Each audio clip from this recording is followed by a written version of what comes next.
एक आदमी high speed train से उतर ही रहा था, तभी उसे कुछ अजीब महसूस हुआ। बोला गया था कि बाहर मिलिट्री तैनात होगी ताकि सुरक्षा बनी रहे, लेकिन जैसे ही वो एस्केलेटर से नीचे उतरा, बाहर एक भी इंसान नहीं था। और तभी दिखता है कि पूरी फौज लिफ्ट के बाहर खड़ी है। लेकिन जैसे ही सोल्जर्स धीरे धीरे पलटे, सबके होश उड़ जाते हैं। ये फौजी अब इंसान नहीं बचे थे, ये सब ज़ॉम्बी बन चुके थे। असल में जो आर्मी वायरस को रोकने आई थी, वही खुद वायरस की शिकार बन चुकी थी। आदमी ने अपनी प्रेग्नेंट वाइफ को गोद में उठाया और सामने बने प्लेटफॉर्म की ओर छलांग लगा दी। खुद भी कूद गया और पीछे मुड़ के देखा तो जो लोग थोड़े धीमे थे, उन पर ज़ॉम्बीज़ ने तुरंत हमला कर दिया। इन आर्मी सोल्जर्स की ताकत पहले से ही आम इंसानों से ज्यादा थी, और अब जब ये ज़ॉम्बी बन चुके थे, तो उनकी स्पीड और अटैक दोनों और भी खतरनाक हो चुके थे। उधर एक छोटी बच्ची डर के मारे वहीं खड़ी रह गई थी। एक ज़ॉम्बी सैनिक उसकी ओर झपटता है और उसके पापा समझ जाते हैं कि अब कुछ नहीं किया जा सकता। लेकिन तभी मार गई आ जाता है और उसे बचा लेता है। उधर बच्ची के पापा के पास भी ज़ॉम्बीज़ का झुंड आ गया। माँ बाप मिलकर बच्ची को सुरक्षित बाहर निकालते हैं। अब पीछे की बोगी पूरी तरह से ज़ॉम्बी अड्डा बन चुकी थी। सब लोग प्लेटफॉर्म की ओर जान बचाकर भाग रहे थे। कुछ बेसबॉल खिलाड़ी स्टेशन के गेट पर खड़े सबको चिल्ला चिल्ला कर तेज भागने को कह रहे थे। इसी बीच बच्ची के पापा का बैलेंस बिगड़ता है। एक ज़ॉम्बी उस पर झपट पड़ता है। वो पास पड़ी किताब उठाकर ज़ॉम्बी के मुंह में ठूस देता है और जान बचाता है। मार्गो एक पुलिस की बैटन उठाकर दरवाजे के हैंडल में फंसा देता है ताकि दरवाजा बंद रहे, लेकिन फिर भी वो भागते नहीं, अंदर से और लोगों की मदद करते रहते हैं। बच्ची के पापा को ज़ॉम्बी लगभग दबोच ही लेता है, लेकिन एक भिखारी जो वहां से गुजर रहा होता है, ज़ॉम्बी के सिर पर कपड़ा डालकर उसकी जान बचा लेता है। अब आदमी बुरी तरह डर गया है। वहीं जमीन पर बैठा रहता है जब तक कि मार्गो उसे पुकार कर होश में नहीं लाता। तभी भीतर से ज़ॉम्बीज़ का पूरा झुंड दौड़ते हुए आता है, लेकिन अब हालात और भी बुरे हो चुके हैं। स्टेशन हॉल और प्लेटफॉर्म दोनों तरफ ज़ॉम्बी ही ज़ॉम्बी। ट्रेन ड्राइवर तेजी से कॉकपिट की ओर दौड़ता है। सब लोग पीछे वालों को चिल्ला रहे हैं, जल्दी भागो। लेकिन तभी एक बूढ़ा आदमी जिद पर अड़ा रहता है, ट्रेन के दरवाजे बंद करने की कोशिश करने लगता है। ड्राइवर जब कॉकपिट में पहुंचता है तो ट्रेन स्टार्ट नहीं करता। वो खिड़की खोलकर बाकियों का इंतजार करता है। तभी ऊपर की कांच की छत टूट जाती है। हॉल से ज़ॉम्बी सीधे ट्रेन पर गिरते हैं। एक बूढ़ी औरत ज़ॉम्बी के नीचे आ जाती है, लेकिन जब उठती है तो देखती है कि ज़ॉम्बी गिरने से टूट चुका है, लेकिन उसकी हिंसक फितरत अब भी बरकरार है। अब सबको मजबूरी में अलग अलग बोगियों में चढ़ना पड़ता है। प्रेग्नेंट औरत ने बहादुरी दिखाई। उसने एक दरवाजा खोला और बच्ची और बूढ़ी औरत को अंदर चढ़ाया। जैसे ही ज्यादातर लोग चढ़ चुके थे, वही बूढ़ा आदमी एक ट्रेन कंडक्टर को पकड़कर धमकी देता है कि अभी ट्रेन चलानी पड़ेगी। कंडक्टर को मजबूरी में ड्राइवर से कहकर ट्रेन चलवानी पड़ती है। लेकिन अब भी कुछ लोग हॉल के दरवाजे पर फंसे हुए थे, और यही लोग असली हीरो थे। अगर इन्होंने रास्ता ना रोका होता तो कोई भी ट्रेन में नहीं चढ़ पाता। मारा पूरी ताकत से दरवाजा बंद करता है, लेकिन सबको पता था कि शीशे का गेट ज्यादा देर नहीं टिकेगा। अब वो बिना कुछ कहे वहां से भाग जाते हैं, क्योंकि बचने का और कोई रास्ता नहीं था। पीछे भूखे ज़ॉम्बीज़ का झुंड और आगे छूटती हुई ट्रेन। कुछ खिलाड़ी जान बचाने के लिए तेजी से दौड़ते हैं, लेकिन जैसे ही सीढ़ियों से नीचे कूदे, जमीन पर लुछुपी छुपी ज़ॉम्बी भीड़ ने उन्हें दबोच लिया। एक तरफ मौत और दूसरी तरफ उम्मीद की आखिरी ट्रेन। अब तक ट्रेन धीरे धीरे आगे बढ़ रही थी। दो लोग किसी तरह ट्रेन पकड़ लेते हैं। शियू ने पीछे से हाथ बढ़ाया ताकि मार्गो को भी ऊपर खींच सके, लेकिन तभी मार्गो को कुछ गड़बड़ महसूस होती है। वो एकदम पीछे हट गया और जमीन से पड़ा हुआ एक शील्ड उठा लिया। इसके बाद शियू की मदद से मार्गो भी ट्रेन में चढ़ गया, और इन तीनों की बनती है एक स्टील ब्रदरहुड, एकदम फौलादी टीम। अब ड्राइवर तुरंत रेलवे सेंटर से संपर्क करता है, पूछता है कि अगली सेफ स्टेशन कौन सी होगी, लेकिन उधर से भी जवाब कंफर्म नहीं होता। इसीलिए फैसला लिया जाता है कि अब ट्रेन बुसान स्टेशन की ओर बढ़ेगी। अब सब यात्री अलग अलग डिब्बों में बंटे हुए हैं। मारसा मार्गो को कॉल करने ही वाली होती है, लेकिन वहीं मौजूद भिखारी उसे रोक देता है, क्योंकि अब पता चलता है कि उनके दाएं और बाएं दोनों तरफ की बोगियों में ज़ॉम्बीज़ हैं। चारों लोग फंस गए हैं, एकदम डिब्बों के दरवाजों के बीच, क्योंकि ना कोई शोर हुआ था और ना ही ज़ॉम्बीज़ ने उन्हें देखा। वो फिलहाल सेफ हैं। अब एक ही रास्ता है, दोनों तरफ बने टॉयलेट। वो सब चुपचाप उधर बढ़ते हैं, लेकिन जैसे ही मारसा ने भिखारी को बुलाया, ज़ॉम्बीज़ को आवाज सुनाई दे जाती है और वो सब उधर दौड़ पड़ते हैं। अब मारस सीधे खतरे में फंस गई है। उधर जिनशी नाम की लड़की को उसके साथी की कॉल आती है जो अब तक मरा नहीं था।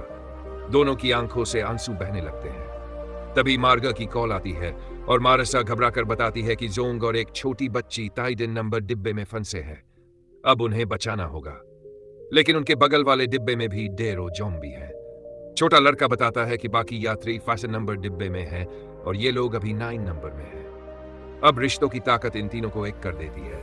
तीनों मिलकर अगला प्लान तैयार करते हैं। इसी बीच ट्रेन जोर से झटका खाती है और जैसे ही वो रुकती है मार्गा बोलता है, अब वक्त है आगे बढ़ने का। अब पूरी कोरिया की आखिरी उम्मीद ये 3 मर्द कैसे पार करेंगे जॉम्बी से भरे डिब्बे। Action begins. Steel brotherhood on mission. मार्गा एक एक जॉम्बी को उठाकर ट्रेन की छत पर पटक देता है। उसके हाथों में जैसे कोई प्राचीन ताकत है। गर्दन मरोड़ना उसके लिए बाएं हाथ का खेल है। अकियांग और छोटा पीछे पीछे उसकी सपोर्ट में।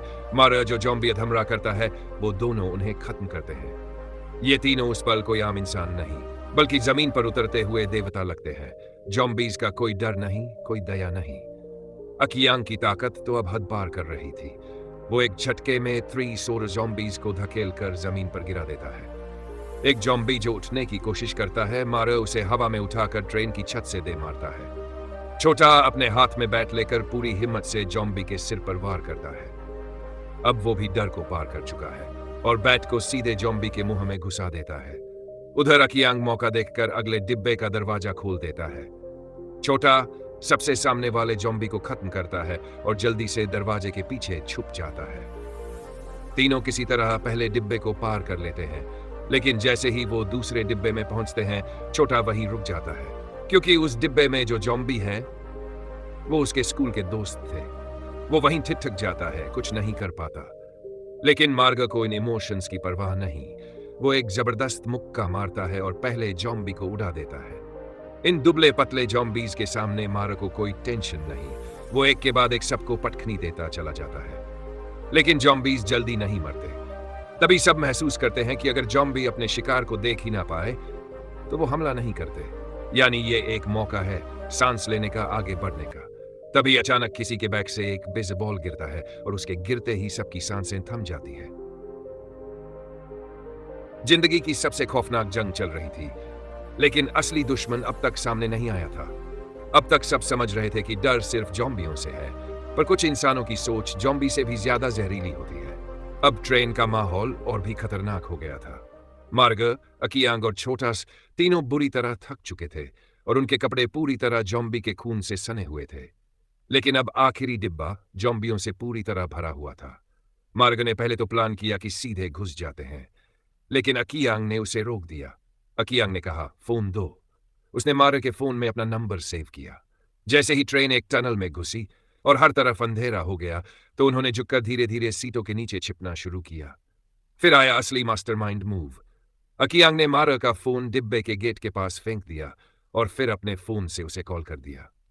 फोन की लाउड रिंगटोन बजते ही सारे जॉम्बी उस ओर भाग पड़े। जैसे ही जॉम्बी दूर हुए, तीनों तेजी से अगले डिब्बे में घुस गए। मार्गा ने टॉयलेट का दरवाजा खोला और अंदर से अपनी बीवी और लड़की को बचा लिया।